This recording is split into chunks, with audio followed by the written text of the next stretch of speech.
Assalamualaikum warahmatullahi wabarakatuh. Kami dari kelompok Bank Sampah dengan saya sendiri Fitrah Koyumi Amir, dan di sebelah kanan saya Setia Salbuanda, kemudian di sebelah kiri saya Lina Anggraini. Kami akan mempresentasikan hasil rancangan aplikasi Bank Sampah kami untuk memenuhi tugas akhir ujian semester dari dari mata kuliah pemrograman mobile dengan dosen pengampu Bapak Imade Widiarta. Untuk selanjutnya akan saya serahkan ke teman saya yaitu Lina Anggraini. Pertama, di sini ada latar belakang Bank Sampah, di mana kenapa kita mengangkat tema ini. Pertama, masalah lingkungan akibat sampah yang tidak terkelola dengan baik. Yang kedua, rendahnya partisipasi masyarakat dalam pemilahan dan penukaran sampah. Terus yang ketiga itu ada belum banyaknya solusi digital yang memudahkan proses pengolahan sampah berbasis bank sampah.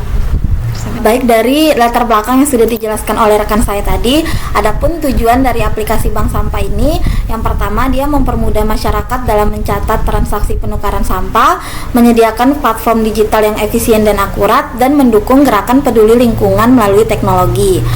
Dan adapun manfaat dari aplikasi Bank Sampah sendiri, yang pertama dapat meningkatkan kesadaran masyarakat terhadap pengelolaan sampah. Dia kedua mendorong digitalisasi sistem bank sampah lokal serta mempermudah pencatatan dan pemantauan saldo hasil penukaran sampah. Kemudian setelah manfaat dari aplikasi Bank Sampah, terdapat juga fitur-fitur aplikasi Bank Sampah yang kita tambahkan untuk mempermudah pengguna, yaitu ada yang pertama ada jemput sampah, layanan untuk permintaan penjemputan sampah. Kemudian yang kedua ada jenis sampah untuk informasi kategori sampah-sampah maupun itu organik dan anorganik. Dan yang ketiga ada saldo dan riwayat untuk melihat saldo dan histori transaksi. Kemudian input data, form input untuk penukaran sampah, dan riwayat transaksi untuk data transaksi sebelumnya. Kemudian untuk keunggulan dari aplikasi Bank Sampah itu sendiri adalah desain UI yang ramah pengguna, sistem pencatatan yang terstruktur, dapat diakses di berbagai perangkat Android, dan yang terakhir memanfaatkan lokasi pengguna secara otomatis. Oke, selanjutnya teknologi dari aplikasi Bank Sampah sendiri. Di balik aplikasi ini kami menggunakan Android Studio dengan bahasa pemrograman Kotlin. Kemudian untuk penyimpanan data lokalnya kita menggunakan Firebase, dan untuk arsitekturnya sendiri kita menggunakan MVVM arsitektur atau modular dan scalable, dan untuk deteksi lokasi penggunanya sendiri kita menggunakan Google Maps.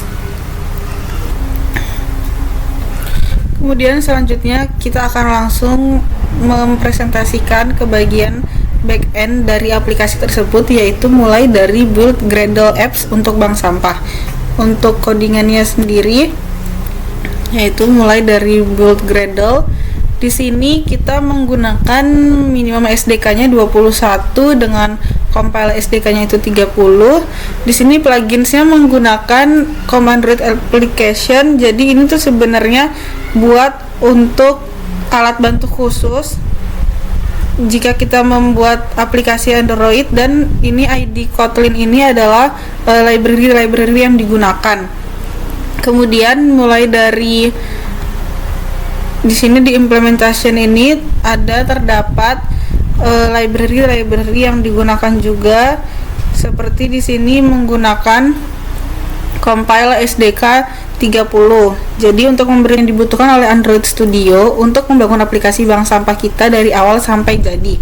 Jadi di sini saya menggunakan ID com Android application sebagai alat utama untuk memberitahu bahwa kita sedang membuat aplikasi Android, bukan library atau yang lain. Kemudian ID Kotlin Android Extension itu sendiri digunakan untuk bahasa Kotlin. Plugin ini wajib agar komputer mengerti. Kemudian ada Kotlin Android Extension itu sendiri digunakan untuk agar kita bisa menulis kode dengan lebih cepat dan ringkas, terutama untuk menghubungkan layout XML-nya dengan kode Kotlin atau .kt, dan untuk beberapa library canggih seperti Room Database. Kemudian di sini saya menggunakan compile SDK 30 untuk menentukan bahwa aplikasi kita dibuat menggunakan fitur dari Android versi 30. Kemudian di sini target SDK-nya itu ada 30, artinya aplikasi ini bisa berjalan di HP dengan minimal Android versi 21 atau Lollipop. Kemudian di sini dilanjutkan dengan dependencies.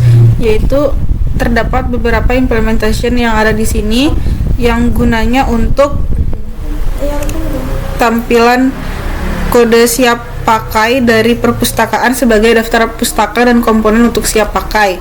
Jadi di sini banyak yang diimpor untuk data-data yang akan diimplementasikan di aplikasi bank sampah ini. Kemudian di sini terdapat room database, gunanya untuk menyimpan data secara lokal di dalam HP pengguna, seperti menyimpan riwayat transaksi atau saldo nantinya. Kemudian di sini ada retrofit, gunanya untuk alat bantu berkomunikasi dengan server atau internet. Misalnya jika data pengguna atau transaksi disimpan di cloud. Kemudian selanjutnya di sini saya akan mempresentasikan dan menjelaskan untuk source code dashboard dari bank sampahnya dari yang main activity atau otak aplikasinya menggunakan Kotlin. Nah, di sini sudah terdapat kelas main activity-nya. Jadi main activity ini adalah otak atau halaman utama dari aplikasi bank sampah yang tugasnya adalah mengatur semua yang tampil dan terjadi di halaman tersebut saat pertama kali pengguna membukanya. Jadi, perintah utama saat layar muncul itu ada onCreate. Seperti di sini yang pertama ada set permission. Ini ada set status bar. Nah, set permission ini gunanya untuk meminta izin dulu, seperti yang artinya permission itu adalah permisi untuk mengakses lokasi GPS pengguna. Jadi aplikasi akan meminta izin untuk mengakses aplikasi Anda. Kemudian set status bar itu sendiri yang artinya untuk agar aplikasi terlihat lebih modern dan menyatu dengan layar. Kemudian set location gunanya untuk cari tahu lokasi HP. Jadi nanti akan ada fitur lokasi HP-nya.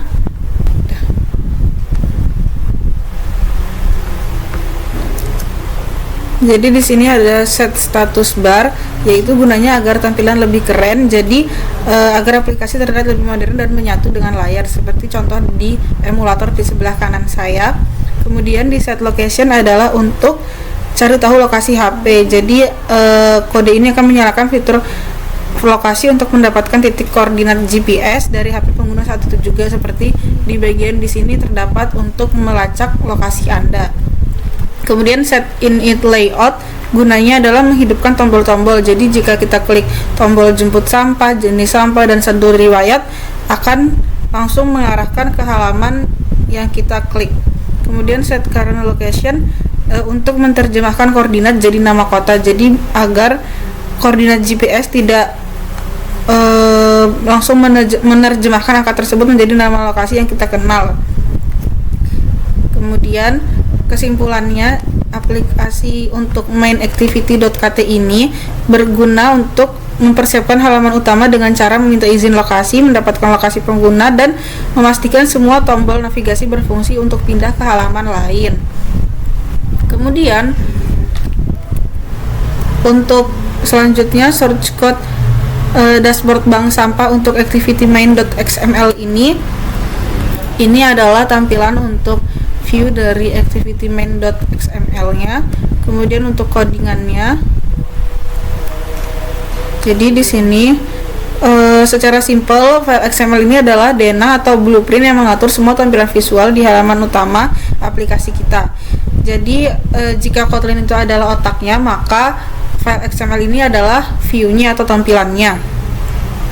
Di sini dimulai dari linear layout untuk latar belakang dan area atas. Jadi di sini menggunakan warna biru. Kemudian di sini image view-nya linear layout dan kotak lokasi pengguna. Di sini dijelaskan mulai dari panjangnya, kiri kanannya, marginnya, warnanya. Di sini menggunakan color white. Jadi misalkan di sini lokasi Anda. Nah, di sini akan muncul dengan gambar warna dengan tulisan warna putih dan berada di tengah, di center.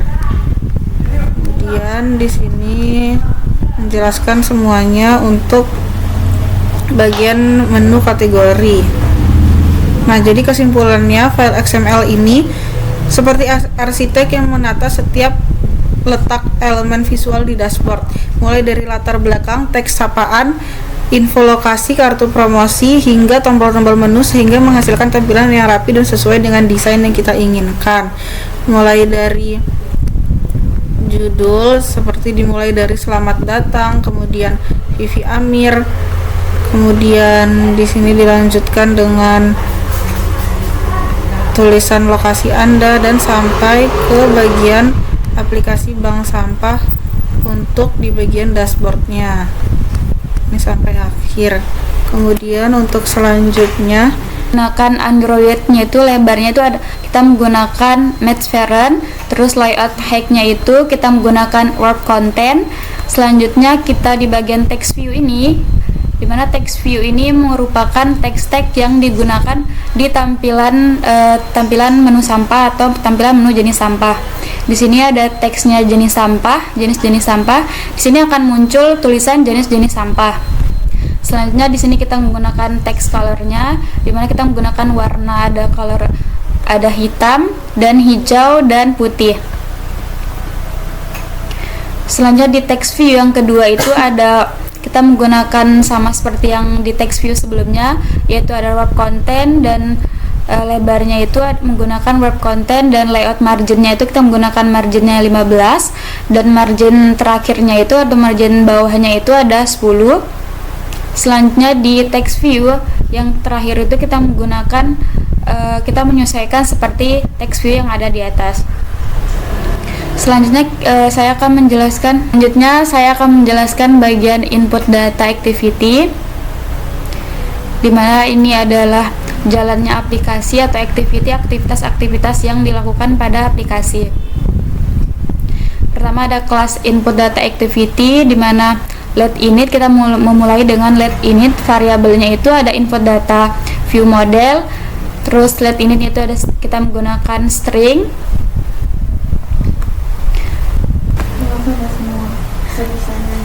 Selanjutnya di bagian di tampilan view modelnya itu kita di bagian tambah datanya, kita di sini ada beberapa format yang kita masukkan, ada nama, kategori, berat, harga, tanggal dan alamat, serta catatan yang kita tambahkan di bagian menu tambah input data activity-nya.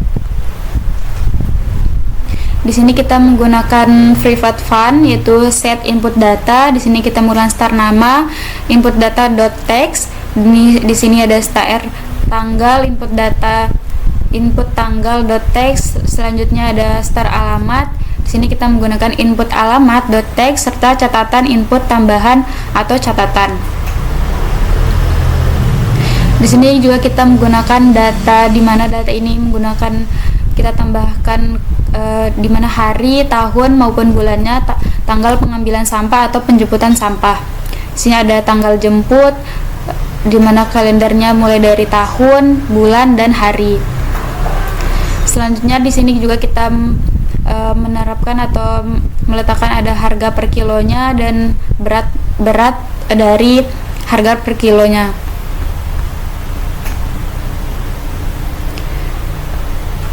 Mungkin selanjutnya akan dijelaskan oleh teman saya.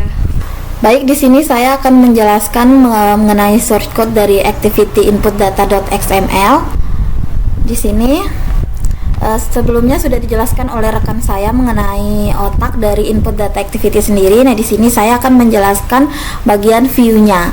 Nah, di sini kita menggunakan teksnya jemput sampah, kemudian warnanya kita menggunakan color black, kemudian text size-nya ukuran 20, kemudian text size-nya bold, kemudian selanjutnya untuk white-nya kita pakai Matchparent, layout height-nya kita warp content, kemudian layout margin star-nya 10, margin top-nya 10 dan margin end-nya 10.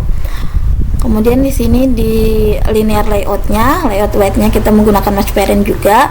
Kemudian di sini di linear layout-nya kita menggunakan layout height-nya tuh 60. Di sini background-nya menggunakan color primary dengan orientation-nya itu horizontal. Kemudian di image view-nya sendiri layout white-nya itu 30, height-nya itu 30, gravity-nya center, margin star-nya 20. Kemudian di text view sendiri layout margin starnya itu kita gunakan 20, margin n-nya itu 20, dan color warna yang kita gunakan itu putih atau white. Sedangkan text size-nya sendiri itu 18.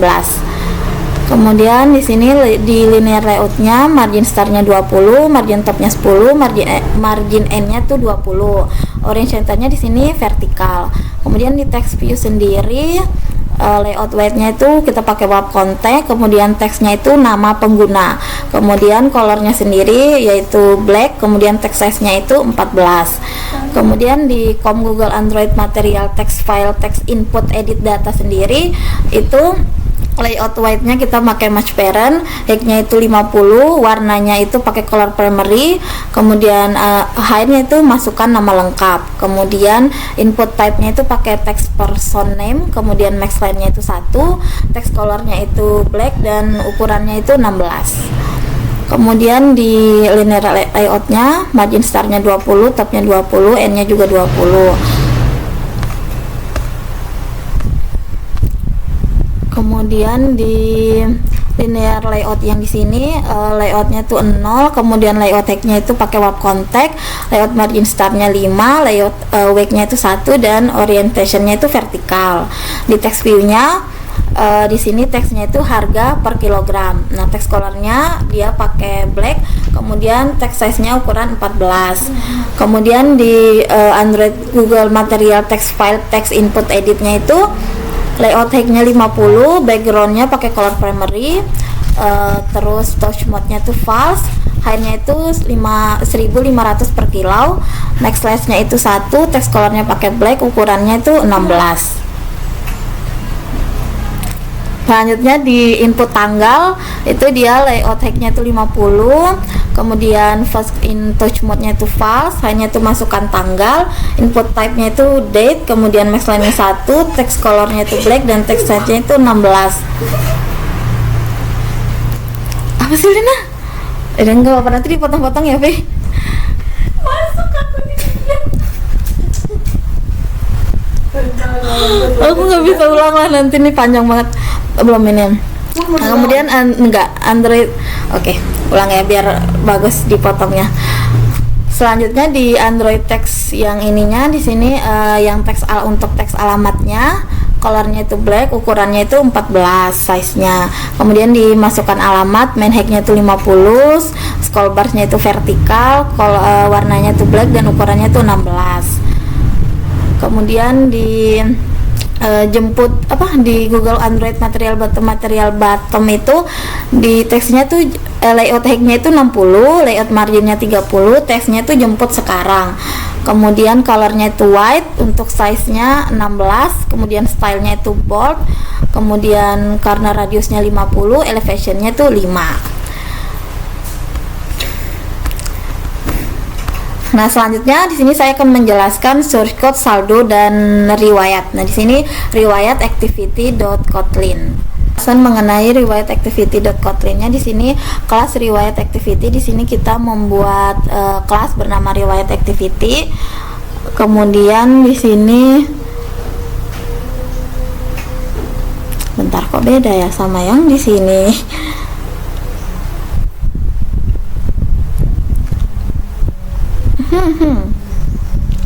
DB koneksi mana sih dia? Data transaksi satu halaman di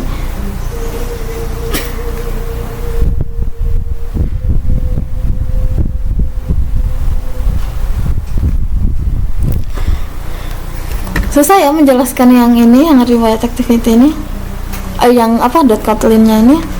Yang sebisanya aja, maksudnya kayak misalkan function ini doang, langsung ininya aja, nggak langsung semua. Tadi aku juga gitu, atasnya doang. Aku sampai bawah. Ntar loh. Oke, berarti dari atas ini kita membuat bla bla bla bla, terus riwayat, kemudian kita membuat view model profession, riwayat view model. Oh nggak usah itu.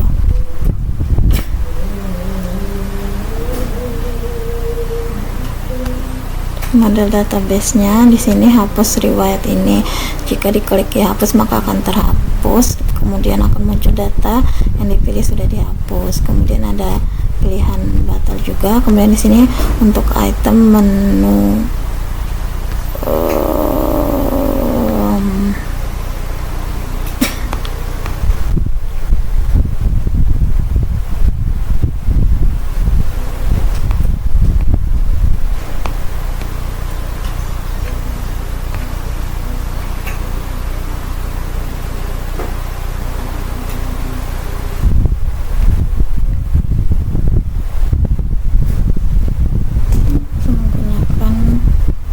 dan adapter. Oke. Baik, di sini saya akan menjelaskan mengenai riwayat activity.kotlin. Di sini pertama kita membuat kelas riwayat activity dengan nama riwayat activity. Kemudian nantinya semua riwayat activity ini akan mengambil semua data dari koleksi transaksi di Firebase yang nantinya dia menyimpan data ke list transaksi. Kemudian dia akan menampilkan data menggunakan riwayat adapter ini. Kemudian selanjutnya di sini ketika hapus riwayat ini, maka ketika alert dialog set positif buttonnya itu ya hapus, kemudian akan teksnya itu data yang dipilih sudah dihapus. Kemudian ada juga untuk pilihan option batalnya. Selanjutnya di sini override fun item menu item. Cuman itu aja.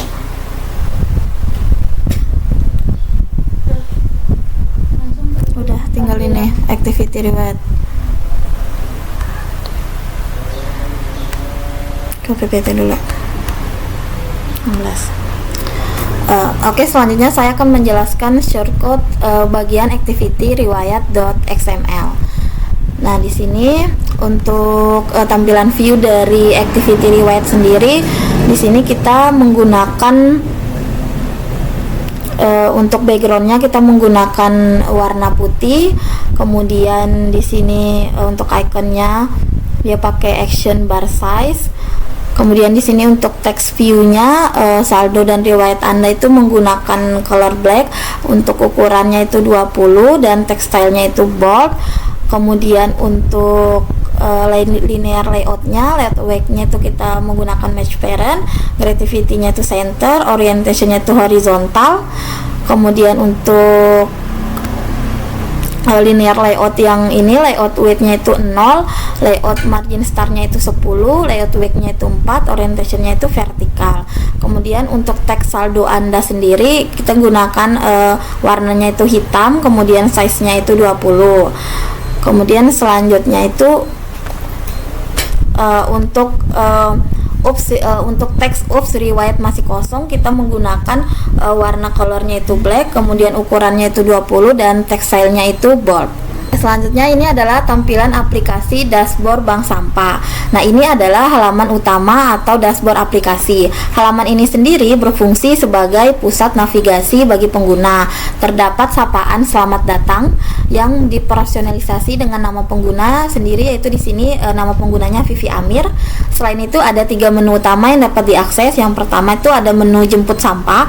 Di menu ini untuk memulai proses penjemputan atau penyetoran sampah. Di menu kedua itu ada menu jenis sampah. Di sini dia untuk melihat informasi mengenai kategori sampah. Dan menu yang ketiga yaitu saldo dan riwayat. Dia itu untuk memeriksa total saldo dan riwayat transaksi. Selanjutnya saya akan menjelaskan tampilan dari aplikasi jemput sampah, di mana di sini ada bank sampah. Di tampilan aplikasi jemput sampah atau di bagian menu jemput sampah ini adalah halaman formulir input untuk fitur yaitu jemput sampah. Pengguna atau petugas dapat memasukkan detail transaksi di sini, termasuk nama pengguna, kategori sampah dengan pilihan seperti plastik, berat, harga, tanggal penjemputan, alamat, catatan. Ini bisa opsional. Terus setelah semua data terisi, transaksi dapat disimpan dengan menekan tombol jemput sekarang. Selanjutnya di sini ada tampilan aplikasi saldo dan riwayat bank sampah. Nah, di tampilan ini adalah halaman saldo dan riwayat yang menampilkan ringkasan finansial dan transaksi pengguna. Di bagian atas ini ditampilkan saldo Anda secara jelas. Nah, di bawahnya terdapat daftar riwayat transaksi yang terperinci. Setiap entry riwayat menunjukkan informasi seperti nama penyetor, tanggal, jenis sampah, berat, dan total pendapatan dari transaksi tersebut. Terdapat juga untuk setiap transaksi seperti masih dalam proses dan sudah dikonfirmasi. Selanjutnya yang terakhir di sini ada tampilan aplikasi jenis sampah di aplikasi bank sampah ini. Ini adalah halaman edukasi yang memberikan informasi mengenai berbagai jenis sampah. Nah, halaman ini bertujuan untuk membantu pengguna memahami dan memilah sampah dengan benar dan sebelum disetorkan. Terdapat penjelasan untuk dua kategori utama. Yang pertama ada sampah anorganik, dijelaskan sebagai sampah yang sulit terurai seperti plastik, logam, dan kaca. Yang kedua ada sampah basah atau organik, dijelaskan sebagai sampah yang mudah membusuk seperti sisa makanan dan daun-daunan. Baik, itu tadi pemaparan materi tentang aplikasi bank sampah yang sudah kelompok kita presentasikan. Diharapkan untuk aplikasi bank sampah ini dapat membantu dan mendukung gerakan peduli lingkungan dan juga dapat digunakan untuk mengelola bank sampah dan mengurangi sampah-sampah yang ada di masyarakat sekitar. Saya Fitrah Kayumi Amir dan teman saya Septia Salbuanda dan teman di sebelah kiri saya Lina Anggraini. Kami mohon maaf jika ada salah kata. Wabillahi taufiq wal hidayah. Wassalamualaikum warahmatullahi wabarakatuh.